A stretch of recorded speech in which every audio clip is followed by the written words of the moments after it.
நண்பர்களுக்கு வணக்கம். சென்ற வாரம் முழுவதும் எங்கள் ஊரில் மழை பெஞ்சு இப்போ தான் கொஞ்சம் குறைஞ்சிருக்கு.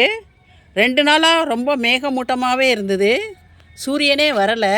இப்போ இன்றைக்கி தான் நல்லா சூரியன் வந்து வெயில் அடிச்சுக்கிட்டு இருக்கு. இந்த மாதிரி தொடர்ந்து மழை பெஞ்சதுனால இந்த கொடி வகை செடிகள்ல எல்லாம் இலைகள் எல்லாம் அப்படியே மஞ்சள் ஆகி உதிர ஆரம்பிச்சிருக்கு. அந்த மாதிரி உதிரும் பொழுது நாம் வந்து அதுக்கு சிறப்பாக கொஞ்சம் உரம் கொடுக்கணும். இங்கே பார்த்திங்கன்னா அந்த வெள்ளை பூசணி கொடியில் இலைகள் எல்லாம் எந்த மாதிரி மஞ்சள் ஆகிட்டுருக்கு பாருங்கள். பந்தல் வரைக்குமே இலைகள் ஓரளவுக்கு மஞ்சள் ஆகிட்டுருக்கு. அடிப்பகுதியில் பார்த்தோன்னா நிறையா மஞ்சள் ஆகிட்டுருக்கு. முதிர்ந்த இலைகள் மஞ்சளாகி கொட்டுறது இயல்பு தான். ஆனால் ஒரே சமயத்தில் எல்லா இலைகளுமே இந்த மாதிரி மஞ்சள் ஆகிறதுனால தொட்டியில் தொடர்ந்து ஈரமாகவும் தண்ணி நிற்கிறதுனாலையும் இந்த மாதிரி ஏற்படும் சில சமயங்களில். அதனால் வேர்களில் ஏதாவது பாதிப்பு இருந்தாலுமே கூட அதிக தண்ணியில் இந்த மாதிரி ஏற்படும். இதுக்கு தகுந்தது மாதிரி இப்போ நாம் ஒரு உரத்தை தயார் பண்ணி கொடுக்கணும். அது என்ன உரம், எப்படி தயார் செய்யலாம் அப்படிங்கிறத இப்போ பார்ப்போம். புதுசாக இலைகள் துளிர் வர்றதுக்கு இலைச்சத்து ரொம்ப முக்கியம். அதாவது எண். இந்த எண் சத்துக்காக இங்கே பாருங்கள், நாங்கள் ஆடாதொடைய ஊற வச்சுருக்கோம் தண்ணியில். இந்த மாதிரி ஆடாதொடையில் இருந்துட்டு வரக்கூடிய அந்த தழைச்சத்து புது துளிர்கள் வரும் பொழுது அதுக்கு வேண்டிய நல்ல அந்த உரமாக மாறும். இதனால் இதை அப்படி ஒரு வாரத்துக்கு இருக்கட்டும் அப்படின்ட்டு ஊற வச்சுருக்கோம். இந்த ஆடாதொடை பூச்சி மருந்தாகவும் செயல்படும். இந்த மழை காலத்தில் ஏற்படக்கூடிய அதிக அளவு பூச்சிகள் வரும். அந்த பூச்சிகளையும் கட்டுப்படுத்துறதுக்கு இது ஓரளவுக்கு உதவியாக இருக்கும். மழை தண்ணியிலே உரம் இருக்குமே, நாம் தனியாக உரம் கொடுக்கணுமா அப்படின்னு நீங்கள் கேட்கலாம்.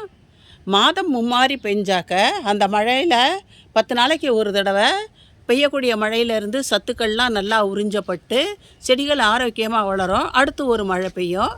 இப்போ 10 நாள் தொடர்ந்தே மழை பெஞ்சிக்கிட்டு இருந்தாக்க அந்த செடிகள் தண்ணியில் கிடந்து அழுகி போகிறதுக்கு வாய்ப்பு இருக்குது. அதனால தான் மழை விட்டதும் நாம் உரம் கொடுக்கணும் அப்படின்னு சொல்கிறோம். அடுத்து இங்கே இந்த உரத்தில் சேர்க்க வேண்டிய பொருள்களையெல்லாம் எடுத்து வச்சுருக்கோம். இது பார்த்திங்கன்னு சொன்னாக்கா கடலை புண்ணாக்கு. இந்த கடலை புண்ணாக்கு 1.5 கிலோ எடுத்து வச்சுருக்கோம். கடலை புண்ணாக்கு தான் இந்த புண்ணாக்குகளின் ராணி அப்படின்னு சொல்கிறாங்க. இதில் NPK நல்லா அதிக அளவில் இருக்குது.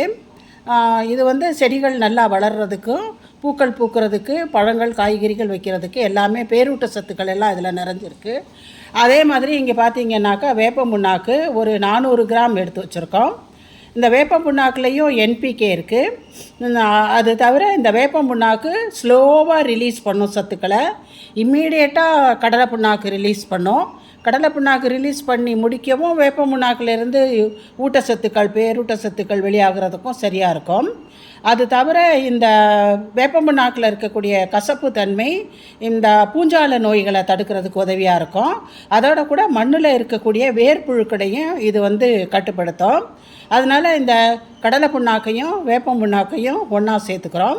இந்த வேப்ப புண்ணாக்கு சேர்க்கலைன்னா கூட வெறும் கடலை புண்ணாக்கை ஊற வச்சோம்னா அதில் புழுக்கள் வர வாய்ப்பு இருக்குது. வேப்ப புண்ணாக்கோடு சேர்த்து நாம் ஊற வச்சு உரமாக கொடுக்கும் பொழுது அவ்வளவா புழுக்கள் வராது, புழுக்களும் கட்டுப்படுத்தப்படும். அதனால் இப்போ இந்த ரெண்டையும் நம்ம வந்து இந்த பக்கெட்டில் எடுத்துக்கலாம். இந்த பக்கெட்டில் எடுத்துக்கிட்டு இது மூழ்கிற அளவுக்கு தண்ணி ஊற்றிடலாம்.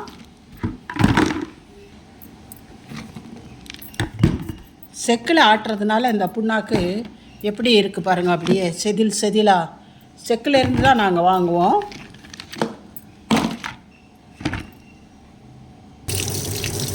இந்த புண்ணாக்கு மூழ்கிற அளவுக்கு தண்ணி பிடிச்சிக்கலாம். புண்ணாக்கு கட்டிகள் பெருசாக இருக்கிறதுனால இது நல்லா கரையிறதுக்கு நிறையா தண்ணி இருக்கிறது ரொம்ப நல்லது. இந்த மாதிரி தண்ணி பிடிச்சதுக்கு அப்புறம் இந்த மாதிரி வேடி கட்டிடலாம் பாருங்கள். இதை ஒரு நிழலான இடத்துல வச்சிடலாம். நல்லா ஒரு நிழலான இடத்துல எடுத்து ஒரு வாரத்துக்கு வச்சுருக்கலாம். நாம் ஒரு வாரத்துக்கு ஊறுனாதான் செடிகளுக்கு மேலேயும் நல்லா பலனை தரலாம். ஆடாத்தோட இலை ஊற வச்சு 15 நாளைக்கு மேலே ஆயிடுச்சு. இன்றைக்கி இந்த ஆடாதோட இலை கரைசலும் கடலை புண்ணாக்கு வேப்பம் புண்ணாக்கு கரைசல் ரெண்டையும் சேர்த்து நாம் செடிகளுக்கு உரமாக கொடுத்துடலாம். இப்போ வாங்க இதை எப்படி இருக்குது அப்படின்னு பார்க்கலாம். இந்த ஆடாதோட இலையை அப்படியே மக்கி போய் என்ன மாதிரி இருக்குது பாருங்கள். அப்படியே இதுலேயே அது உரமாக மாறி இருக்குது. இப்போ இந்த இலைகளை எல்லாம் அப்படியே நாம் இதை பாருங்கள், கலக்கி விட்டால் எந்த மாதிரி கலர் அப்படியே திரவம் ப்ரௌன் கலராக இருக்குது. பச்சை கலர் மாதிரி ப்ரௌன் கலராக இந்த இலையெல்லாம் பார்த்திங்கன்னா அப்படியே அவ்வளோ சாஃப்டாக அந்த மாதிரி இருக்குது. தண்ணியில் கலக்கிறதுக்கு இது கொஞ்சம் கஷ்டமாக இருக்கும். அதனால் இந்த இலைகளையெல்லாம் எடுத்து நாம் வந்து கம்போஸ்ட் கூட சேர்த்துக்கலாம். இந்த மாதிரி எடுத்துருவோம், எடுத்து இப்படி இதில் போட்டுக்கலாம். அப்புறம் கம்போஸ்ட்டோடு சேர்த்துக்கலாம். கிச்சன் வேஸ்ட் கம்போஸ்ட் கூடவே சேர்த்துக்கலாம். எவ்வளோ தான் மக்கி போயிருக்கு பாருங்கள் இலைகள். இது ஒரு ரொம்ப சிறந்த உரம், தழை சத்தை கொடுக்கக்கூடியது.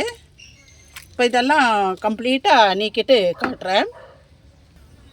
90% மேலே எடுத்தாச்சு. நீங்கள் நினைக்கலாம் எல்லாருக்கும் ஆடாதோட இலை கிடைக்குமா அப்படின்னு. கிடைக்காது தான். அப்படி கிடைக்காதவங்க இதுக்கு பதிலாக ஆலோவேராவை சேர்த்துக்கலாம். புண்ணாக்கும் வேப்பம் புண்ணாக்கும் ஊற வச்சதை மாடிக்கு கொண்டு வந்துட்டோம். இந்த பாருங்கள், ஓப்பன் பண்ணியாச்சு.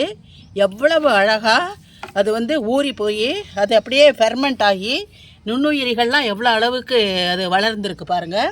இப்போ இதை வந்து நல்லா கலந்து விட்டுக்குவோம்.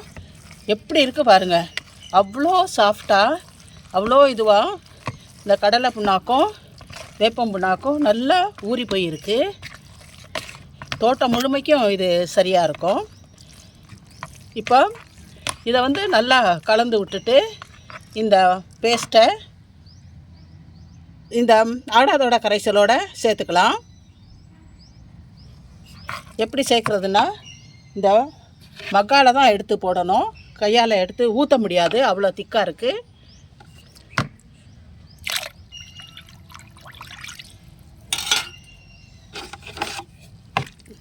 இந்த மாதிரி எடுக்க வருது பாருங்கள். இந்த மாதிரி எடுத்து இதில் போட்டுக்கலாம். முழுசாக எல்லாத்தையும் போட்டுட்டு காட்டுறேன். இப்போது அருமையாக கலந்தாச்சு. எந்த விதமான கட்டியும் இல்லை, அவ்வளவு சாஃப்டாக அவ்வளவு நேர்த்தியாக கலந்துருக்கு. இதில் ஒரு 20 லிட்டர் கரைசல் இப்போ நாம் வச்சுருக்கோம். ஆடாதோட இலை கரைசலும் கடலை புண்ணாக்கு வேப்பம் புண்ணாக்கு கரைசலும்.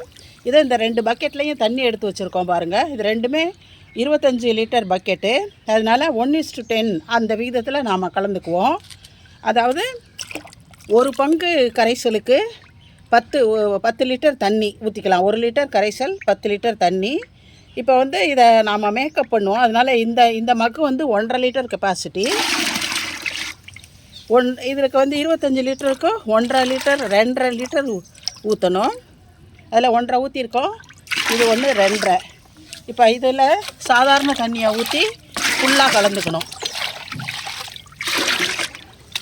இப்போ இதை ஃபுல்லாக நாம் கலந்துக்கிட்டோம்னாக்கா 1:10 ரேஷியோ, ஒரு பங்கு கரைசல் 10 பங்கு தண்ணி அப்படின்ட்டு வரும். நல்லா கலந்தாச்சு. இப்போ வந்து இதை செடிகளுக்கு கொடுக்கலாம். இங்கே பக்கத்துலேயே தம்பட்டை அவரை செடி இருக்குது பாருங்கள், பூவும் பிஞ்சுமா இருக்குது. இதுக்கு தம்பட்டை அவரை செடிக்கு கொடுத்துர்லாம். அது பெரிய செடிங்கிறதுனால எவ்வளோ பெரிய செடி பாருங்கள், காயும் இருக்குது உள்ளே தெரியும். இதுக்கு ஒரு 1.5 லிட்டர் கொடுத்துட்டோம். பக்கத்துலேயே பார்த்திங்கனாக்கா பட்டன் ரோஸ் இருக்குது. இதுக்கு ஒரு 1/2 லிட்டர்கிட்ட கொடுக்கலாம். இது பாருங்கள், பன்னீர் ரோஸ் செடி, மொட்டுக்களும் பூவுமா இருக்குது. இதுக்கும் ஒரு 1/2 லிட்டர் கொடுத்துடலாம். இந்த கத்திரிக்காய் செடிக்கு 1 லிட்டர் கொடுத்துருவோம். இந்த பீக்கங்காய் செடி பந்தல் மேலே படர்ந்து 4 திசையிலையும் படர்ந்துருக்கு. இப்போ தான் பிஞ்சுகள் வைக்க ஆரம்பிச்சிருச்சு. பக்கத்துலேயே நீங்கள் பார்த்தீங்கன்னா சிகப்பு கலர் லாங் பீன்ஸும் இருக்குது. இப்போ வந்து இந்த உரத்தை நாம் இந்த பீர்க்கங்காய் செடிக்கு கொடுத்துர்லாம். இதுக்கு வந்து 1.5 லிட்டர் கொடுக்குறோம். இது ஒரு பெரிய பிளாஸ்டிக் டப்பில் தான் வச்சுருக்கோம். தோட்டத்தில் 200 செடிகளுக்கு மேலே இருக்குது. அதனால் இந்த உரத்தை எல்லா செடிகளுக்கும், எந்த செடியும் விடாமல் எல்லா செடிகளுக்குமே இப்போ நாம் கொடுத்துருவோம். அப்போ தான் மழைனால் ஏற்பட்ட ஸ்ட்ரெஸ் எல்லாம் போய் நல்லபடியாக இந்த செடிகள் வளரும். இந்த கரைசலை இலைகளுக்கு மேலேயும் ஸ்ப்ரே பண்ணி விடலாம். ஸ்ப்ரே பண்ணுறதுக்கு இப்படி கலந்து வச்சுருக்கிற இந்த கரைசலையே 1:1, ஒரு பங்கு கரைசல் 1 பங்கு தண்ணி இப்படி சேர்த்துக்கணும். சேர்த்துக்கிட்டு இதை வந்து வடிகட்டி நாம் ஸ்ப்ரேயரில் எடுத்து ஸ்ப்ரே பண்ணலாம். இந்த மக்கிலே வடிகட்டிக்கலாம். இந்த மாதிரி வடிகட்டுக்கலாம். வடிகட்டிட்டு காட்டுறேன். நல்லா டைல்யூட்டடாக இருக்கிறதுனால ஈஸியாக இறங்குது. இப்போ இந்த ஸ்ப்ரேயரில் எடுத்துக்கலாம். ஸ்ப்ரேயரில் எடுத்தாச்சு. இப்போ எல்லா செடிகளுக்குமே ஸ்ப்ரே பண்ணி விட்டுறலாம். இந்த முள்ளு சீத்தாவுக்கு இப்போ ஸ்ப்ரே பண்ணுறோம் பாருங்கள். முள்ளு சீத்தா செடி கவாத் பண்ணியிருக்கோம். நல்லா இப்போ தான் துளுத்து வந்துக்கிட்டு இருக்கு. இளம் தளிர்கள்லாம் வந்துக்கிட்டு இருக்கு. அதனால் இந்த முள்ளு சீத்தா செடிக்கு இந்த மாதிரி எல்லா இலைகளும் நனைகிற மாதிரி நாம் தெளித்தோன்னா இலைகள் செழிப்பமாக வளரும். இந்த பக்கம் எல்லாம் காய்கறி செடிகள், கத்திரிக்காய் செடி, மிளகாய் செடி எல்லாம் வச்சுருக்கோம். தோட்டம் முழுசுக்குமே இந்த மாதிரி ஸ்ப்ரே பண்ணி விட்டுறலாம். எல்லா இலைகளும் நல்லபடியாக நனைகிற மாதிரி ஸ்ப்ரே பண்ணணும். அதுதான் ரொம்ப முக்கியம். இலைகள் வழியாக நாம் உரத்தை கொடுக்கும் பொழுது அது இம்மீடியட்டாக போய் சேர்ந்துடும். இந்த மாதிரி இலைகளை சாப்பிட்டு வச்சுருக்கு பாருங்கள் பூச்சி. அந்த பூச்சிகளையும் இந்த உரம் ப்ளஸ் பூச்சி விரட்டி கரைசல் கட்டுப்படுத்தும். இந்த மாதிரி நல்லா தெளித்து விட்டுறணும். அதாவது ஸ்ப்ரே பண்ணி விடணும். எல்லா செடிகளுக்கும் நல்லா ஸ்ப்ரே பண்ணி விட்டுக்கலாம். கத்திரிக்காயெல்லாம் காய்ச்சிக்கிட்டு இருக்கு பாருங்கள்.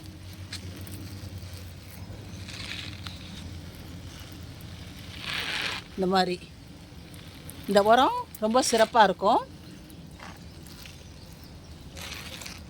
ஆக மழை காலத்தில் செடிகளுக்கு ஏற்பட்ட ஸ்ட்ரெஸ்ஸு போகிறதுக்கும், அந்த மழையினால் தொடர் மழையினால் தொட்டிகளில் தண்ணி நின்று வேர்கள் ஓரளவுக்கு பாதிக்கப்பட்ட நிலையும் இந்த மாதிரி உரம் கொடுக்கறதுனால அது சரியாகும்.